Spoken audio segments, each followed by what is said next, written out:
Hi friends, నేను రాజ్ కుమార్. ఎలా ఉన్నారు? అందరూ బాగున్నారా? మీరు జాబ్లో జాయిన్ అయ్యాకను ఆఫీస్లో చేయకూడని పనులు. ముందు దుబాయ్లో మీరు అయితేను ఏం పనులు చేయకూడదు, మిగతావన్నీ కామన్గా అన్ని ఆఫీసులో ఏ వరల్డ్ వైడ్ ఎక్కడైనా ఒకే ఉంటుంది. ముఖ్యంగా దుబాయ్లో మీరు జాబ్లో చేరేటప్పుడు చేయకూడని పనులు. పాయింట్ నెంబర్ 1, ఒకటి మీకు తెలిసే ఉంటుంది, దుబాయ్ అనేది ఇస్లామిక్ కంట్రీ.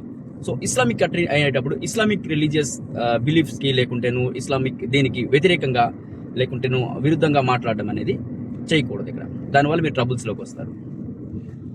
రెండో పాయింట్ ఏంటంటే, ఇక్కడ మీకు తెలిసే ఉంటుంది, రాయల్ మోనార్కీ ఉంటుంది, అంటేను రాచరిక పాలన అనేది ఉంటుంది అనమాట.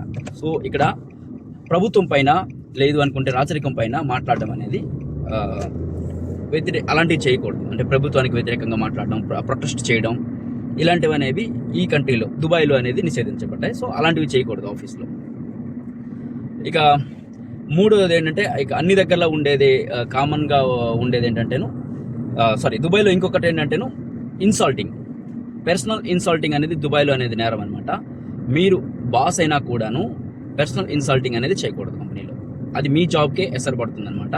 మన ఊళ్ళో చాలామంది ఏంటంటే, ఇండియాలో నేను చూసాను, ఏ రకంగా అబ్యూజ్ చేస్తూ ఉంటారు. బాస్ అనేవారు పర్సనల్గా తిడుతూ ఉంటారు, టార్గెట్ చేసి తిడుతూ ఉంటారు. అలాంటివి దుబాయ్లో నడవదు. మీరు బాస్ అయినా కూడా మీకు కేకలు వేయడానికి లేదనమాట. మీరు ఎంతలో ఉండాలి అంతలో మీ పని పరంగా మాత్రమే చేసుకోవచ్చు. మీరు ఈమెయిల్ పెట్టండి, లేకుంటే అడగండి, మీరు ఫాలోఅప్ చేసుకోవచ్చు. బట్ మీరు ఏంటంటే ఒక లెవెల్ దాటి మీరు మాట్లాడలేరు దుబాయ్లో. మీరు మీ ఒక లెవెల్ దాటి మాట్లాడితే మీ జాబ్కే ఎసరు పడుతుంది అనమాట. కంప్లైంట్ చేస్తాను మినిస్ట్రీ ఆఫ్ లేబర్లో కానీ ఎక్కడైనా కంప్లైంట్ చేస్తే మీకు మీ జాబ్కి ప్రాబ్లం ఉంటుంది.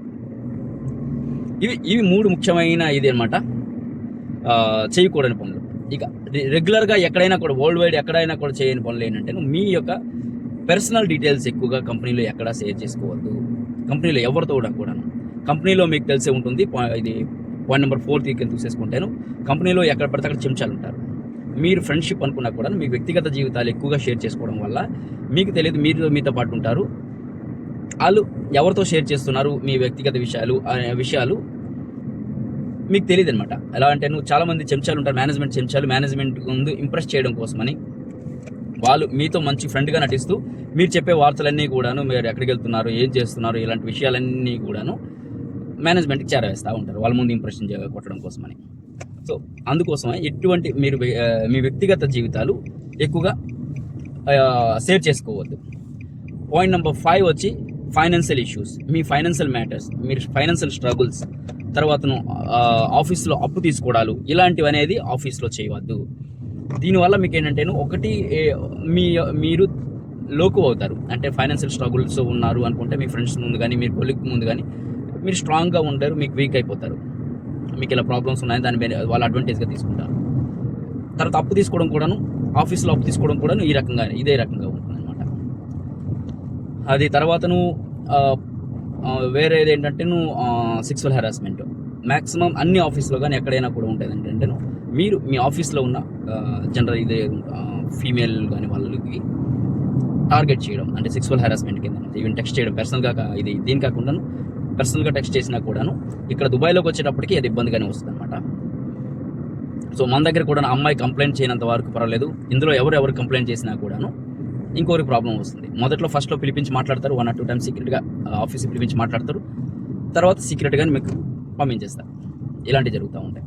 సో ఇలాంటి విషయాల్లోన జాగ్రత్తగా ఉండాలి. మీ టీమ్మేట్స్తో కానీ లేకుంటే మీ వీళ్ళతో కానీ సెక్సువల్ హెరాస్మెంట్ ఇలాంటివన్నీ చేసేటప్పుడు జాగ్రత్తగా ఉండాలి. అంటే మోస్ట్లీ గవర్నమెంట్ ఆఫీస్లో పెద్దగా ఉండదు, చిన్న కంపెనీలో ఉంటుందో లేదో తెలియదు. మ్యాక్సిమం 90% కంపెనీస్లో దీన్ని సీరియస్గానే తీసుకుంటున్నారు ఇప్పుడు అనేది. అది తర్వాతను మీ యొక్క జాబ్ ప్లాన్స్, మీరు ఎక్కడికి ఇంటర్వ్యూకి వెళ్తున్నారు, ఏం చేస్తున్నారు, ఇలాంటి విషయాలన్నీ కూడాను మీ దీంట్లో మీ కెఫ్టీరియాలో కానీ ఎక్కడ కూడా షేర్ చేసుకోవద్దు.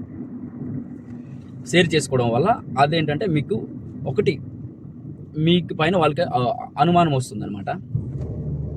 తర్వాత మీరు చెప్పా కదా చెంచాగిరి, అన్ని ఆఫీసులో అన్ని దగ్గర కూడా చెంచాలు ఉంటారన్నమాట.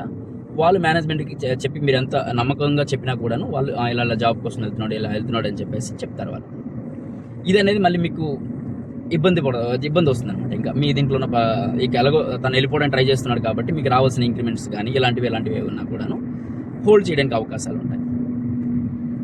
ఇవి ఇంకా ఇంకా ఇంకా ఇంకా ఇంకా ఇంకా ఇప్పటికివే. సో మీరు ఆఫీస్లో జాయిన్ అయ్యేటప్పుడు గట్రా తర్వాత మిగతా ఎథిక్స్, ఆఫీస్ ఎథిక్స్ ఉంటాయన్నమాట. ఎలా అంటేను మనం బయట ఫోన్లో మాట్లాడేటప్పుడు గట్టిగా మాట్లాడతాం, ఏ వాయిస్లో మాట్లాడతాం, ఇలాంటివన్నీ ఉంటాయి కదా. ఆఫీస్లోకి వచ్చేటప్పుడు మిగతా వాళ్ళకి ఇబ్బంది లేకుండాను చూసుకోవాలన్నమాట. ఇదర్ మీ అటైర్లో కానీ, తర్వాత మీ హైజీన్ విషయంలో కానీ, లేకుంటే మీ టెలిఫోనిక్ కన్వర్సేషన్స్ విషయంలో కానీ, ఇవన్నీ కూడాను. తర్వాత మీ కమ్యూనికేషన్, మీరు పర్సనల్గా ఎలా డీల్ చేస్తున్నారు, ఇవన్నీ కూడాను ఆఫీస్లోకి వచ్చేటప్పుడు జాగ్రత్త తీసుకోవాలి. లో పిచ్లో మాట్లాడాలి. తర్వాతను పర్సనల్ హైజీన్ అనేది మెయింటైన్ చేస్తూ ఉండాలి. ఎందుకంటే మీ పక్కన మీతో పాటు కాకుండా మిగతా వాళ్ళు కూడా కూర్చుంటారు కాబట్టి వారికి ఎటువంటి ఇబ్బంది ఉండకూడదు ఆఫీస్లో కూర్చునేటప్పుడు. సో ఈ పర్సనల్ హైజీన్ అనేది మెయింటైన్ చేయగలగాలి. ఇలాంటివన్నీ ఉండాలన్నమాట. అది సంథింగ్ నేనేమో ఇంకా అనుకోలేదు, సడన్గా ఇలా బయలుదేరేటప్పుడు ఇలా మాట్లాడేస్తున్నాను దీనిపైన. ఇంకా ఎలాబొరేటెడ్గా ఏదైనా డీటెయిల్స్ ఉంటేనో వీలైతే ఇంకొక వీడియో చేద్దాం.